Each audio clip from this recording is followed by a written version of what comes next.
Given the link between student learning outcomes, success, and family engagement, every K-12 district is on a journey toward optimizing their school-to-home communications. Today's presentation on the Roadmap to Optimizing Communities, or the ROC that we affectionately call it, it offers you a chance to identify your district's place on the roadmap and determine your own path in optimizing engagement in your K-12 community. Our presenter today is Marc Rubner, Vice President of Marketing at Schoolwires. Marc is an award-winning marketer, and he brings more than 20 years of strategic product marketing experience to Schoolwires.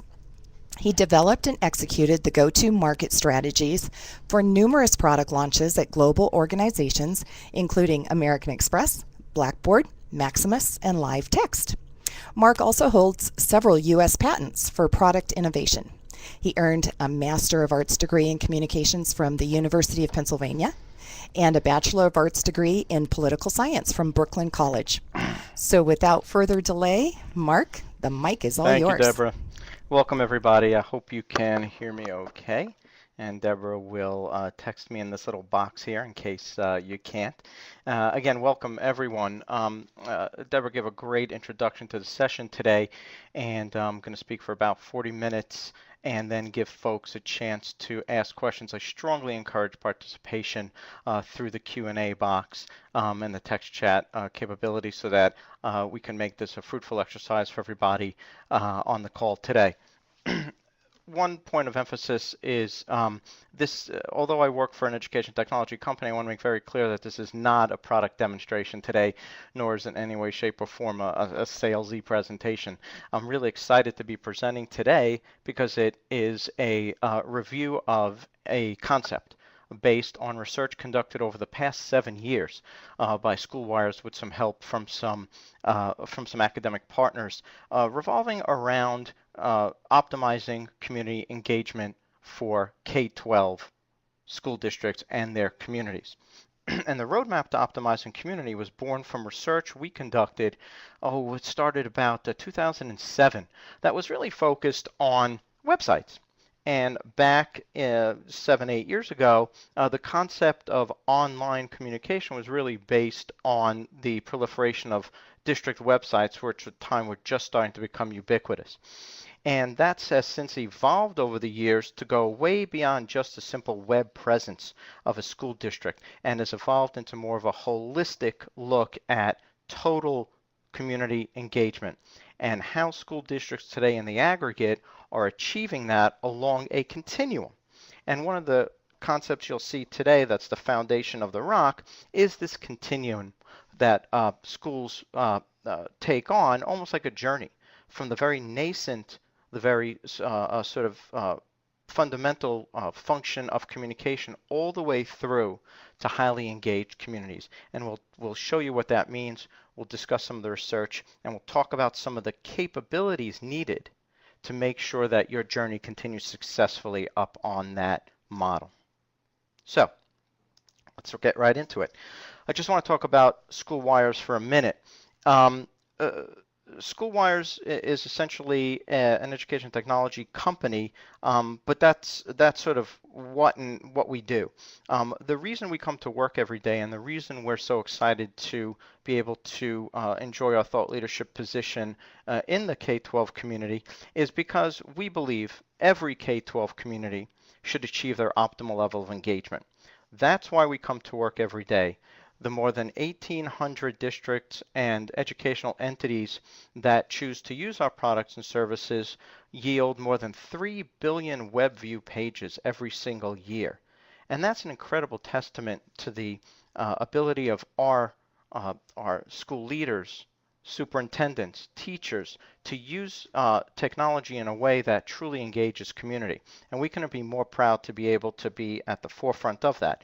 But again, today's presentation isn't necessarily about Schoolwires.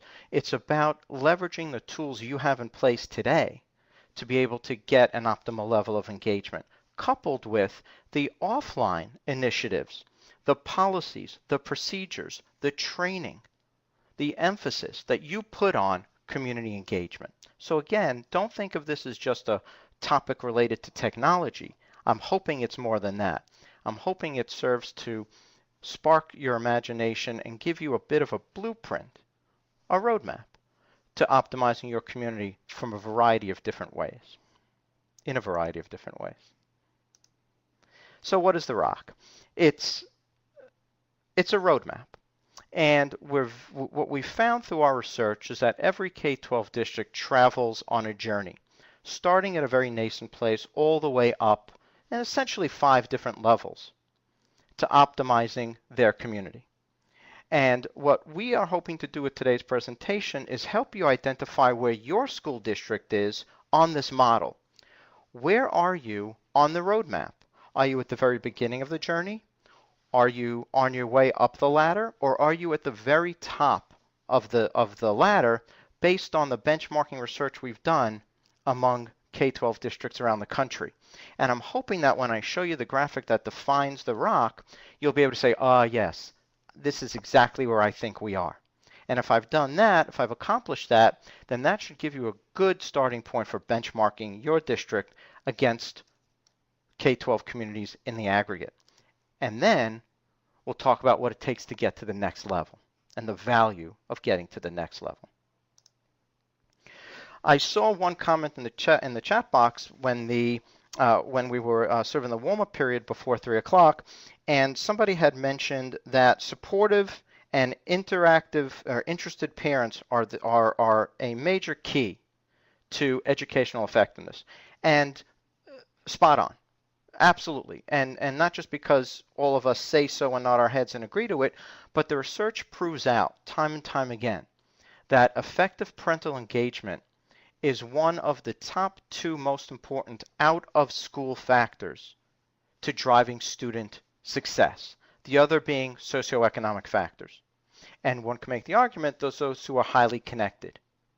But the fact of the matter is that in terms of out-of-school factors, parental engagement simply drives student learning and learning success. And a couple of quotes based on the research done by Karen Mapp, who helped us with our research as well, and Dr. Joyce Epstein from Johns Hopkins, confirms what we are saying today about parental and community engagement. And remember, it's not just about parental engagement. It really is about community engagement. I don't want to pull out the "it takes a village" card, but the fact of the matter is it takes a village. So, how does the ROC help?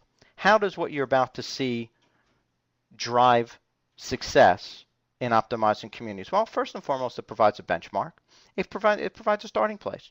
It allows you to look at something based on the research we've done and say, yep, that's about where I am. How do I get to the next level? What does it mean to get to the next level? And we hope it reinforces the success you've already had. It identifies new opportunities, i.e. how to get to the next level, and it could be a part of your strategic plan in working with your leadership, your board, your superintendent, your communications directors, and your CIOs to develop and complete your plan to get to the highest level of community engagement. But ultimately, we want to help you strengthen your district's brand and your overall impact in the community through effective and optimized engagement. So here's what the ROC looks like, and there's more to it than this. So I don't want you to be disappointed looking at just looking at a group of pretty pastel pictures. But what we found in our research is that there are essentially 5 levels of community engagement, starting with create, inform, moving on to collaboration, through integration, and then finally optimize. And the reason we've chosen to show it on an escalating ladder is because it takes on the form of what's called a maturity model. And a maturity model essentially takes the research that's done in an industry, started off actually with military IT products and services, and establishes a benchmarking tool that starts with those entities in the community that do something very, very, very well, and works backwards to those who are at the very starting point of that effort. So when we think of community engagement as an effort, remember, there is no finish line. It's a continuously evolving scale. So what is considered a level 1 entity today, a level 1 school district, or a level 5 school district, that will change in the upcoming years because today's optimal level of engagement 2, 3, 4 years from now will feel like just a starting point because of all the progress we've made as a K-12 community. So let's get into it a little bit and we'll go into what each of these 5 levels mean.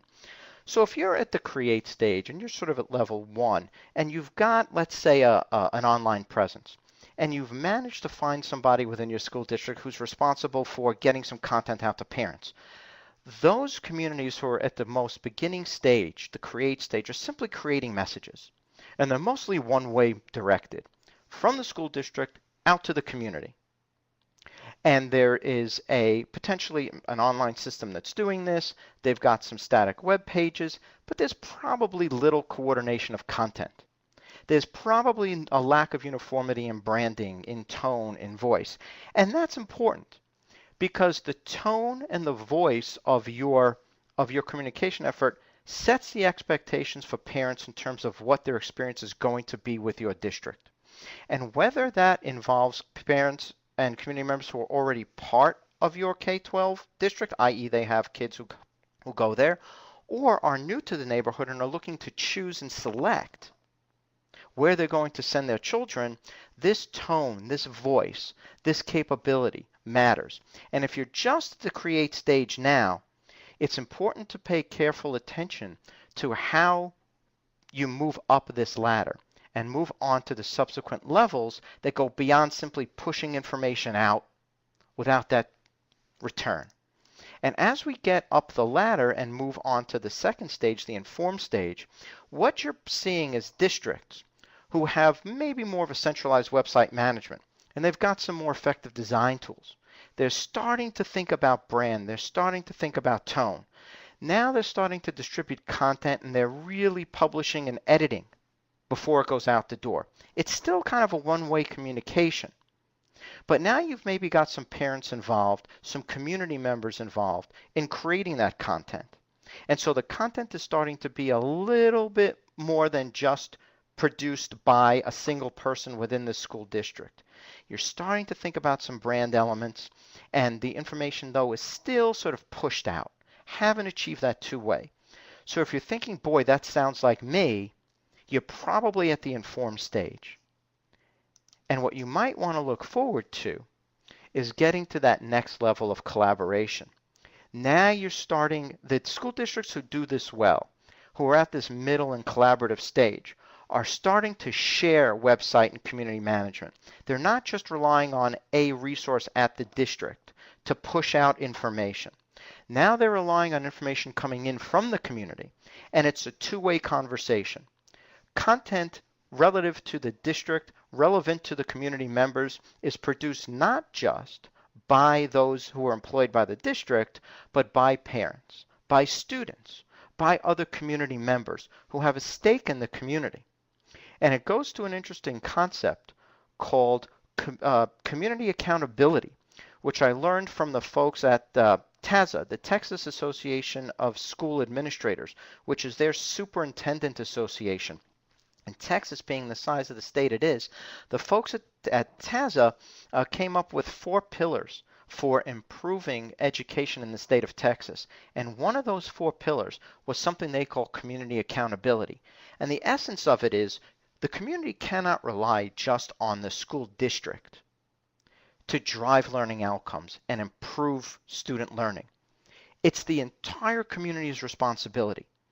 And if the school district can initiate collaborative initiatives, exercises, content development, shared information with the community, provided by community members, shared with community members, then they're starting to create an accountable community, because the community is not sitting back and saying, well, I'll just wait for the district to do it, and I'll wait for the next announcement to come out, the next piece of information to be thrown at me, and that's my responsibility. But in Texas, they're trying to change that. They're trying to emphasize the accountability of the entire community to provide the content necessary to ensure optimized engagement. And if you're feeling like you're at this stage, then you're already doing a great job of moving up that path. And you may be involving social networks, you may have a strong mobile presence, which shows that you're ready to meet the community on its terms. Again, one of the comments I saw in the chat box before we started it was somebody mentioned that they're looking to drive and use the means most likely to be well received by the community to foster engagement. And I think what that meant was, I want to be able to meet people where they are. And if that's the case, then you have to start embracing those collaborative tools that are at your disposal. Social networks, mobile networking, because that's where the community wants to be met. And those districts that do that well find themselves closer and closer and closer to optimization and drive real engagement results. And we'll talk about some of the things that come from that. It drives interaction, it drives transparency, which builds trust, which drives the school's overall brand, and ultimately leads to that district being the district of choice. And in states like Arizona, Colorado, California, where charter schools and other choices beyond the public school district are prevalent, that brand enhancement, that transparency, that trust building, that brand building means real enrollment, means real progress for the school district. Now when we get up to the integrate stage, now we're talking about getting close to the creme de la creme of what school districts do well. And as we've conducted the research and compiled what we've seen, we're finding that the school districts at the integrate level have strong student and parent resources at their disposal. Organizations that communicate and contribute to the overall content sharing of the community. Again, the school district is not being relied on to produce all of the important information for the community. It's a collaborative effort, and it's integrated into the tools the district uses to communicate. And it's personalized.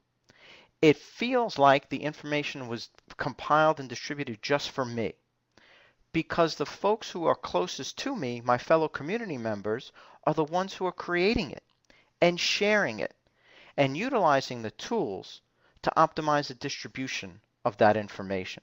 So all the stakeholders have a part in training, in the professional development of, let's say, teachers, of PTA members, of school board members, of local businesses. They take the time to work with these organizations to provide information to them that strengthens transparency and their trust in the district, and engagement starts to soar. And they measure it, and they track it, and they develop key performance indices and indicators that allow them to continuously drive improvement on this road.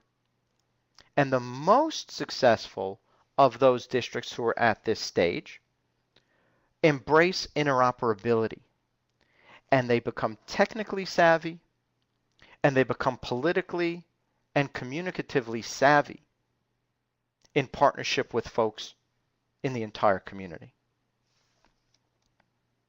And finally, we see as an optimized district a district that has that clearly exemplifies something called extensibility.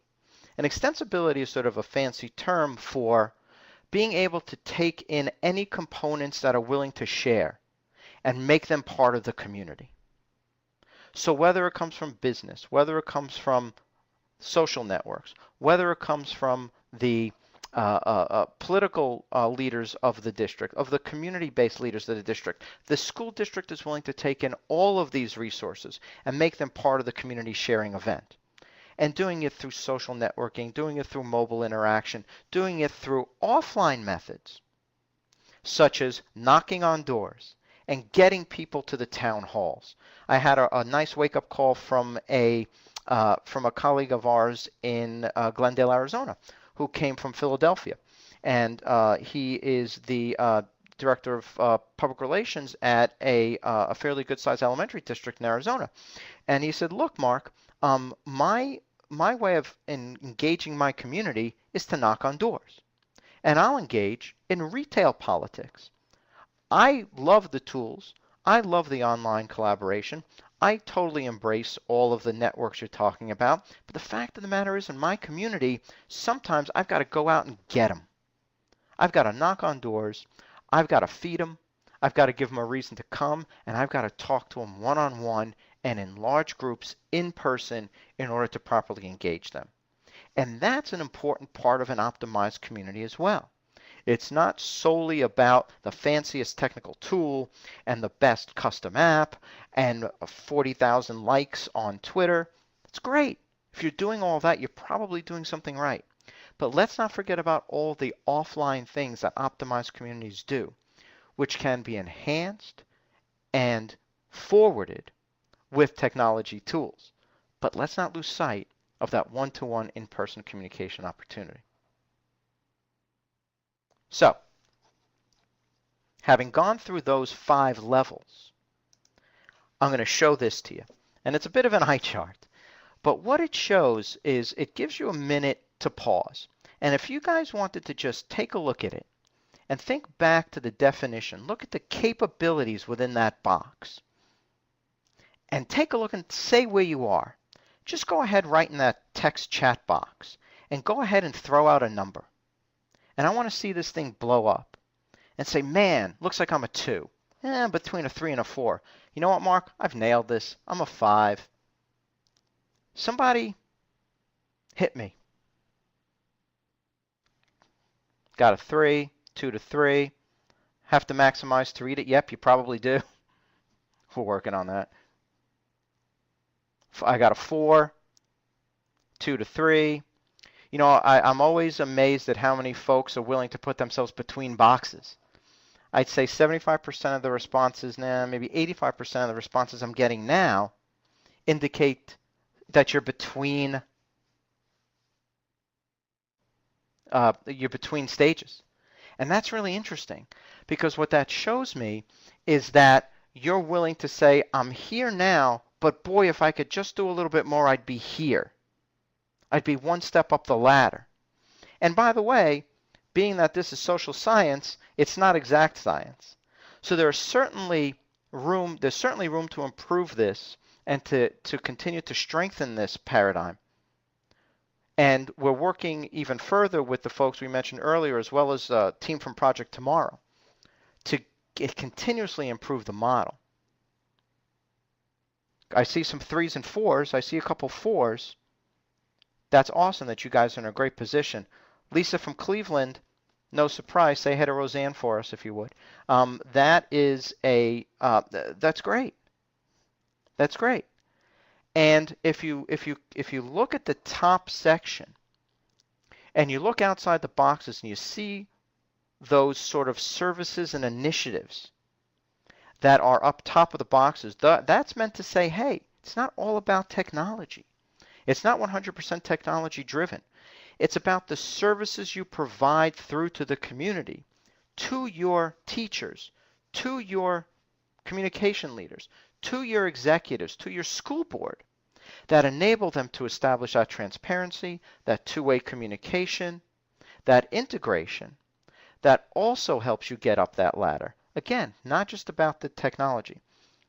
I really appreciate all the folks who've taken the time to send in their thoughts.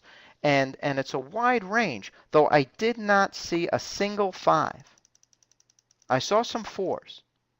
And that's really awesome, because that shows me that the community at large wants to find ways to improve.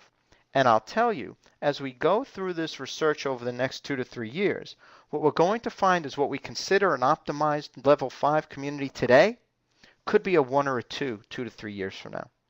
Because of the advances you will have driven in your community, you, no one else, will have driven in your community, the offline and online tools that will be made available in the next few years, and the willingness for folks to try new ways to engage communities.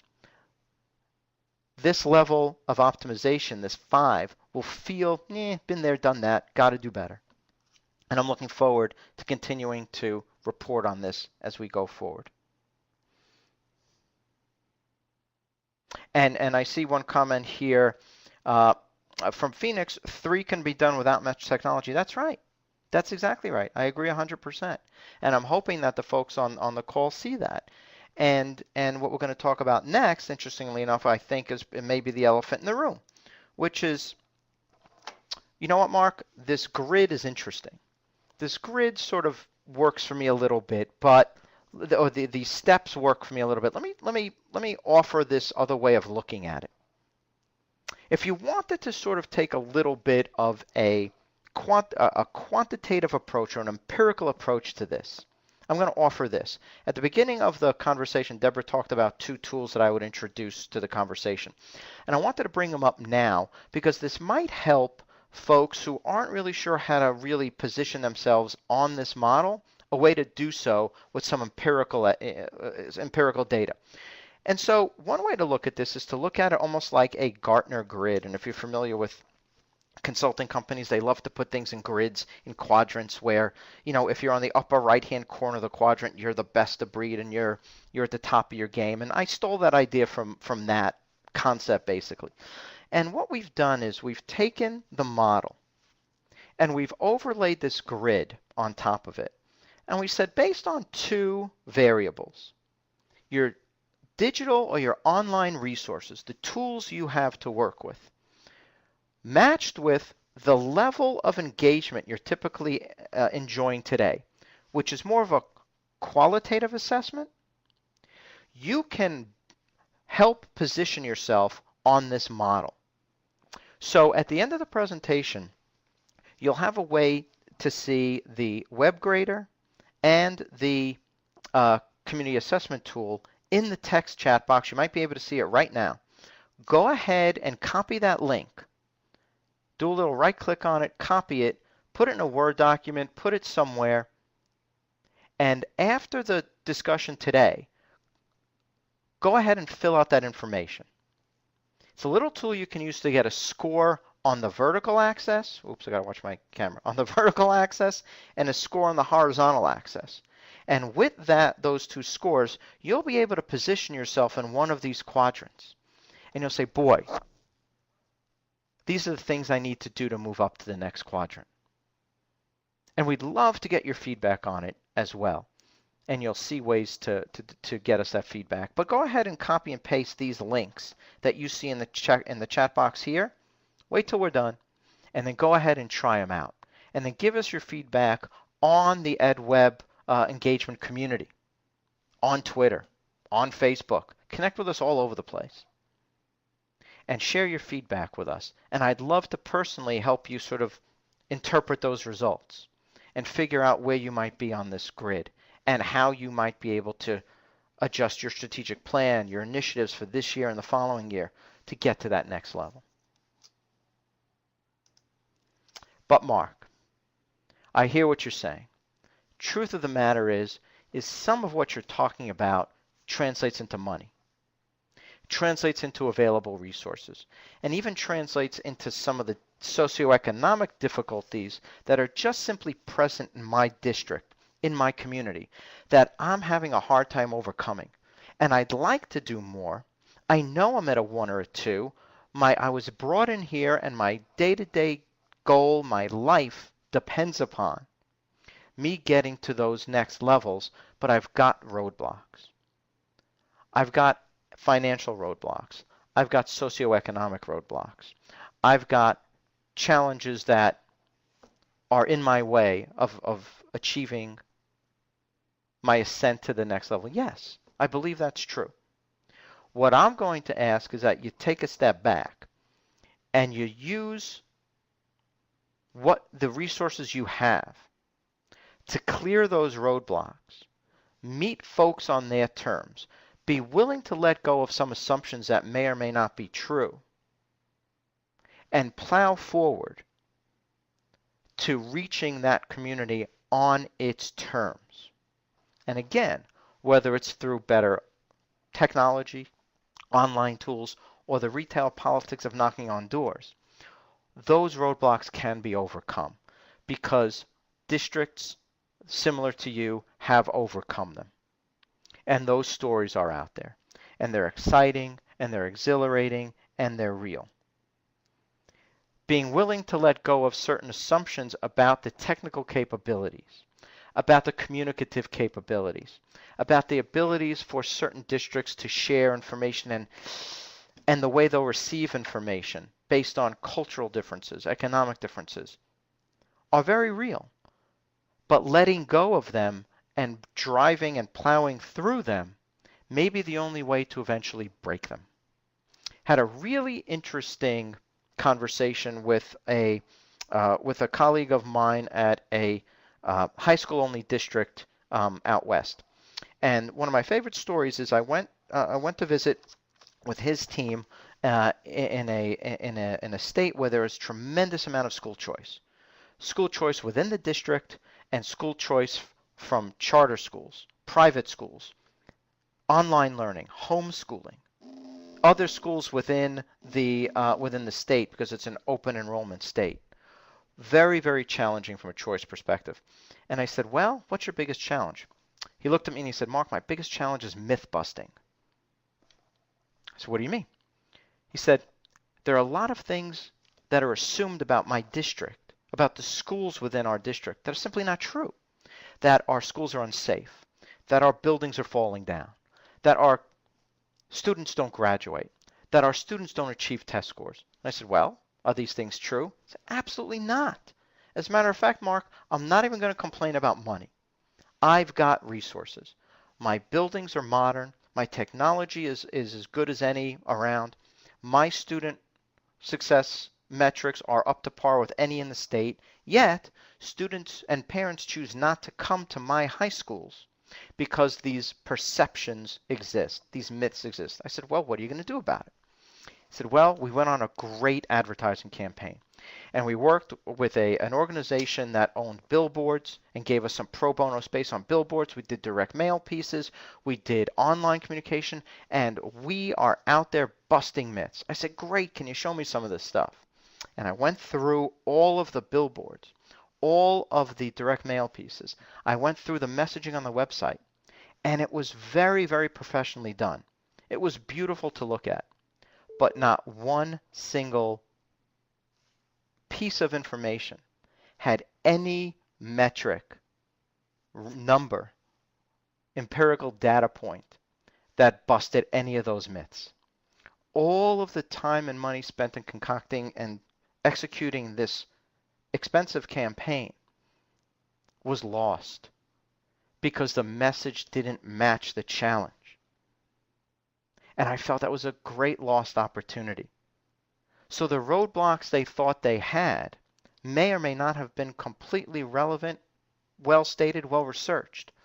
But getting over the goal line didn't happen because they didn't connect the messaging to bust the myth. And that's not about a challenging community. That's not about not being able to reach people. That's not about cultural differences. That's about not carrying it all the way through and making sure that the message matches the challenge when it ultimately gets to the community. So I bring that up because it's a great example of how the roadblocks and the challenges ahead of us sometimes are our own making. And it's worth reassessing those challenges to see how we can bust through them. So, what good is this? Well, it's a benchmark. It's about knowing your place on the model. It's about understanding and illuminating what you do well, what your strengths are, what you've already accomplished, and identifies areas of growth within it. And I'm hoping that no matter where you are in the model, you see value in getting to the next level, because that's the payoff. The payoff isn't being able to put a pin in the next level and say, oh, I finally got there. It's about what changes in the community. And what changes in the community is the brand value, is the level of engagement, is the eventual increase in standing of your district as now the district of choice. So the rock reinforces your vision for continuous improvement. And again, there's no finish line. Level 5 today might be level 2 tomorrow. There's always ways to improve. And I love what I saw in the responses I got from everybody. Because what it shows is, yeah, I'm kind of between. That's an indication that you're looking forward and that the next level is in sight. And that's really, really inspiring to me. Build upon the trust you've earned in the community. Create that strong brand.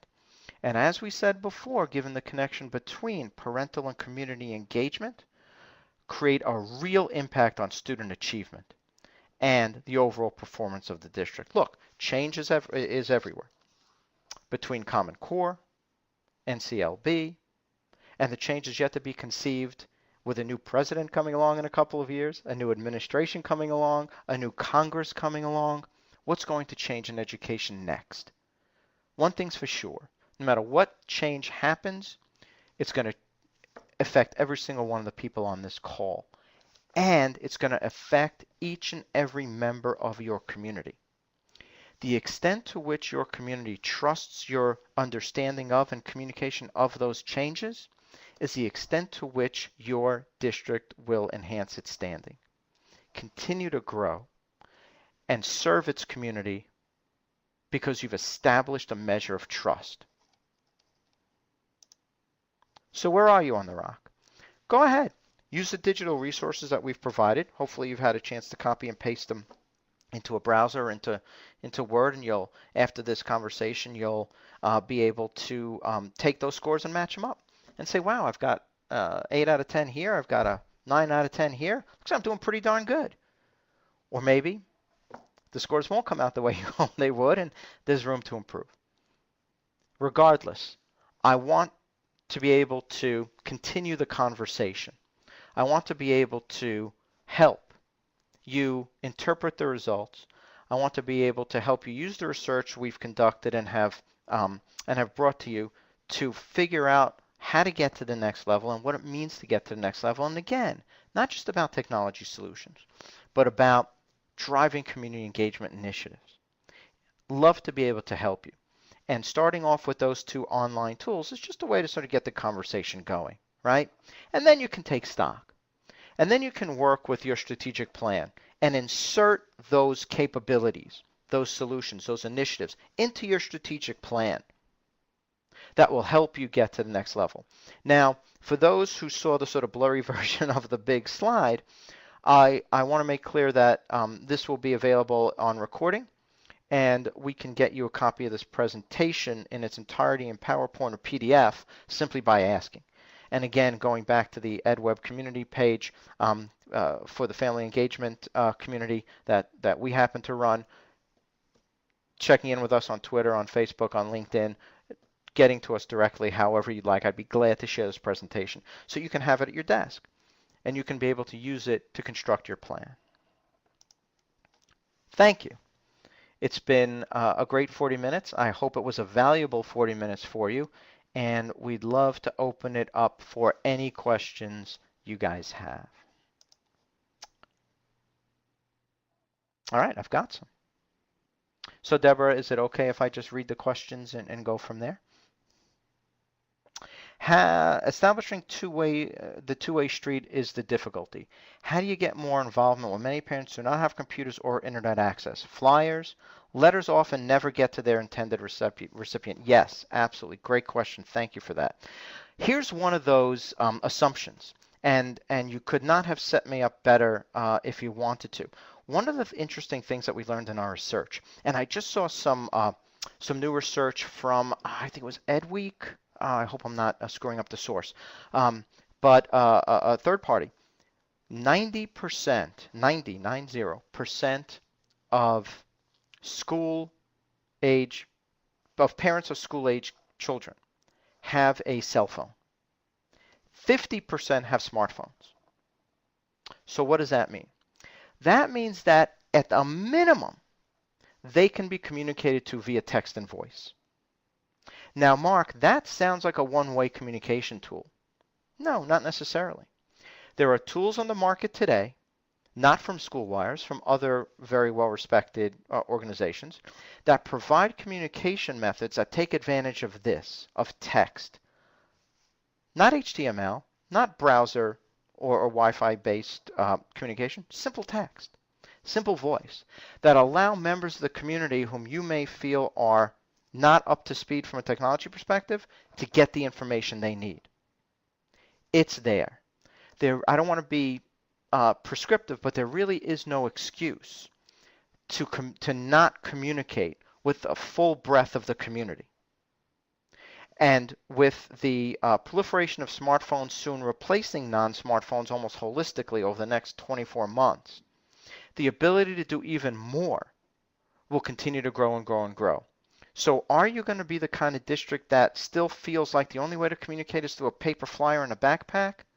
I'm going to ask you to seriously think about that construct and find a way to bust through that and communicate the way folks want that communication to be received. And my argument is, let's use what's available, even if it's texting, even if it's voicemail. Getting to folks that way is still effective. In Phoenix, one of the Phoenix suburbs just lost their override. And the end result was a tragic loss of 143 teachers that had to be riffed because the override didn't pass. I have no idea about the politics of the district. I don't know what happened in that district. But I have to ask why that override failed. And if I talk to the folks at that district, they'll probably tell me we didn't do a good enough job of selling it. That might have been what happened. And they may have felt like the only way to reach those folks was through paper in a backpack or on a website that they hope somebody would read. My argument is there are other tools available. I hope that helps. I'm going to mark that as, let's see, can I mark that as answered? Yes, okay. Look at me, I'm all techno here. Do you equate community engagement with parent engagement? Do the same approaches work for both? One's a subset. So parental engagement, in my mind, is a subset of community engagement. On the importance scale, it's way up there. But remember, it's going to sound weird as I'm saying it, but there's more to community engagement than just parental engagement, because there are other influencers in the community besides parents. And we all know this to be true.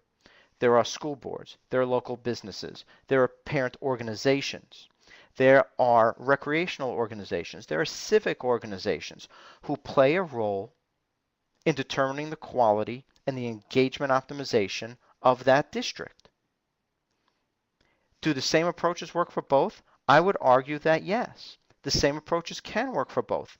But now if I put my marketing hat on, what I'm going to ask you to do is I'm going to ask you to segment.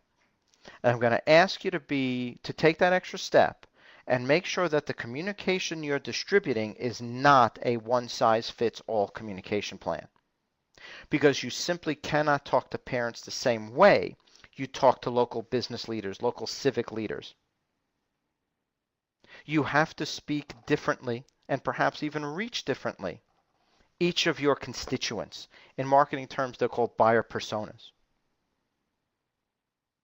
If you attempt to communicate with each of them the same exact way, you will not optimize.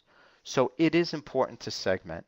It is important to communicate to each individual segment at a time. And I think that will optimize your success in being able to communicate and reach those folks. I hope that helps.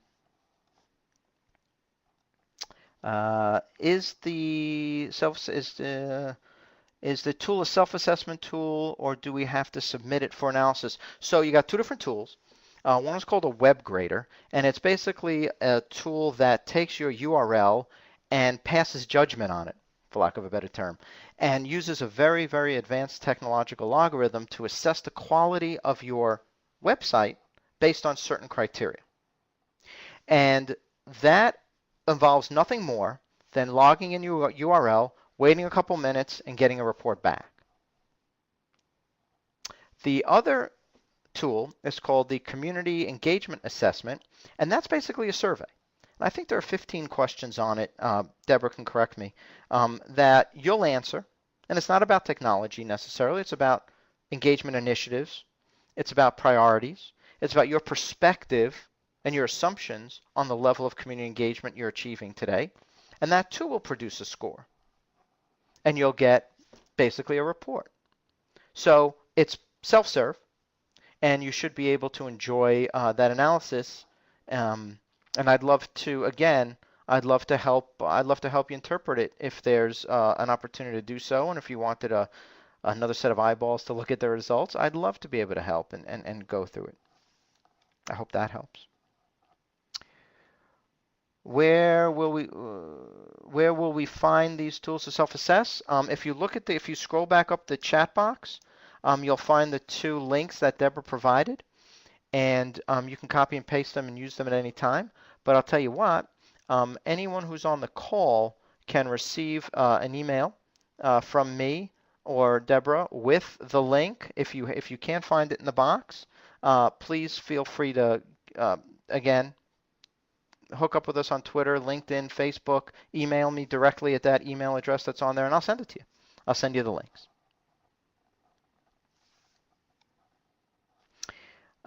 Can you get that report on a school district that you were interested in but not employed in? The dirty little secret is you can type any URL you want in there. So you didn't hear that from me because Deborah's going to kill me.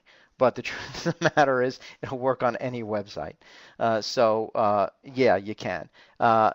Be known, though, that you're not going to get, if you're looking to get those results for an entity to which you don't belong, do so judiciously and respectfully.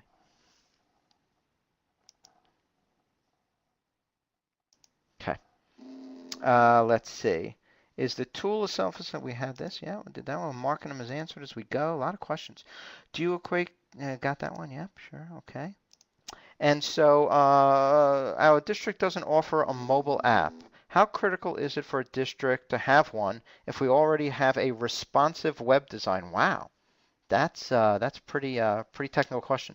Okay, so here's my thinking on that. So if you're working for a school district and your website is constructed such that it renders really well on a laptop, on a desktop, on a tablet, on a smartphone, you've probably got what's called a responsive web design.